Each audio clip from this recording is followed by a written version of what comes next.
Assalamualaikum warahmatullahi wabarakatuh. My name is Chiara with the name of 11000125190208, and I'm from the IUP class of 2025. So today, my presentation will explore one of the most fundamental tensions in modern governance, the gap between what political leader promise and what the law actually requires them to do. Political will refer to the desire and commitment of leaders to pursue a particular agenda, while legal accountability refers to the obligation of those same leaders to act within the boundaries set by law. The central question driving this discussion is what happens when a president's ambitious policy promise meets the rigid, methodical reality of bureaucratic and legal procedure. Understanding this tension is essential for anyone studying constitutional and administrative law, particularly in the Indonesian context where large-scale government programs like MBG have emerged directly from electoral promises. A policy does not become legally real simply because a politician announced it on a campaign stage. For a policy to have genuine legal force, it must be transformed into formal administrative instrument.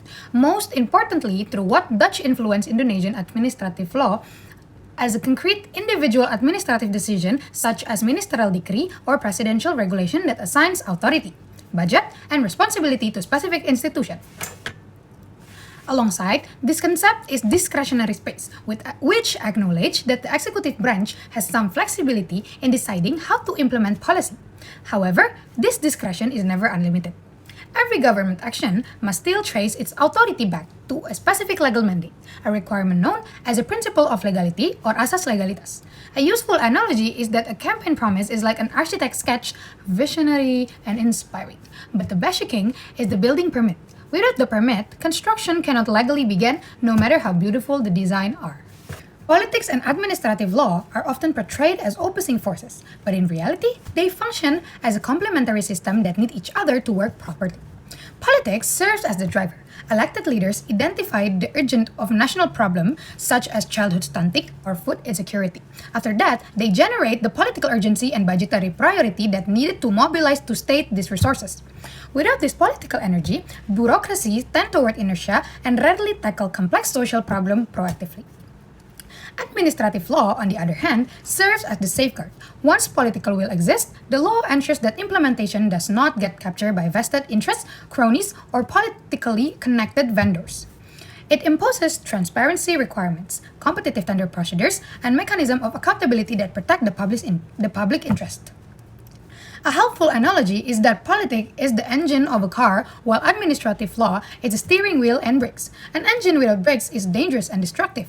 Brakes without an engine go nowhere. Both systems must operate together for governance to be effective and legitimate.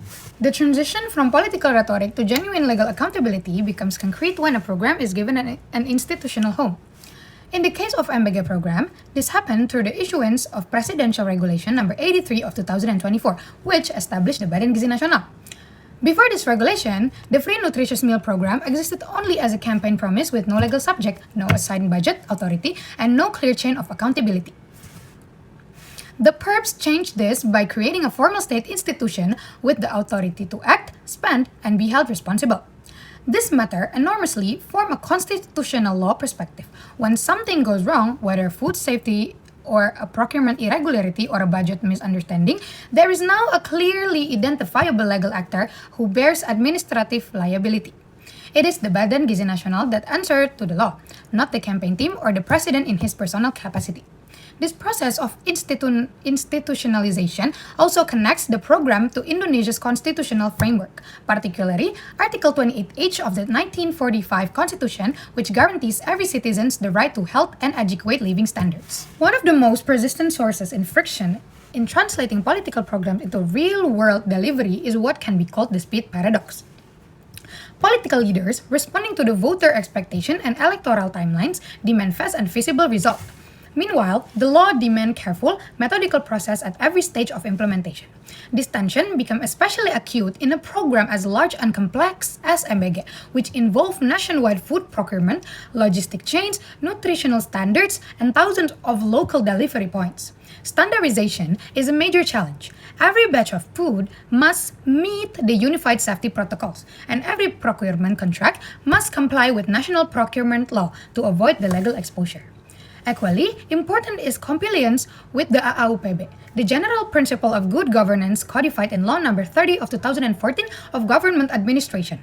This principle, including proportionality, legal certainty, impartiality, and careful decision-making, must govern every administrative action taken in rolling out the program. Failure to respect this principle does not merely create operational problems. It creates legal vulnerability, opening official to challenge before the petun or investigation by the KPK. The long-term survival and credibility of any government program ultimately rest on two interconnected pillars: robust internal controls and strong external legitimacy. On the internal side, the BPK or Badan Pemeriksa Keuangan plays a critical role by independently examining how state funds are spent and whether procurement procedures were properly followed. Transparent procurement logs prevent the creation of ghost vendor or inflated contracts, and regular internal audits allow the institution to catch inefficiencies and irregularities before they escalate into full-blown corruption cases. On the external side, full compliance with the rule of law gives a program what can be described as administrative armor, a legal shield that protects it from political dismantlement. When a program has proper legal instruments, institutional infrastructure, and clean audit trails, future administration find it much harder to cancel or redirect it for partisan reasons. This is a sophisticated and often overlooked point. The rule of law does not merely constrain government action, it also protects good programs from political volatility and ensures continuity of public service beyond any single electoral cycle. In conclusion, the MBG program ultimately represents one of the most significant life tests of Indonesia's capacity to bridge the gap between political ambition and legal governance. Tracing its journey reveals to the full arc of how modern democratic governance is supposed to work.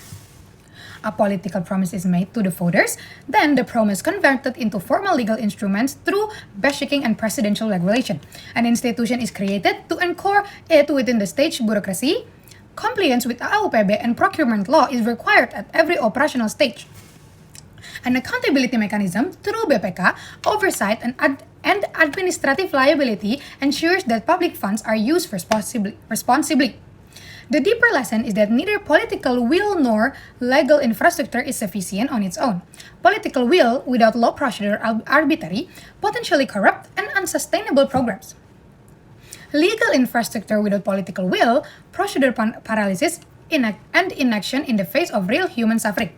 The true measure of Indonesian governance is not whether the MBG program was launched, but whether it is delivered transparently, accountably, and consistently over time, and whether the law holds officials genuinely responsible when it is not.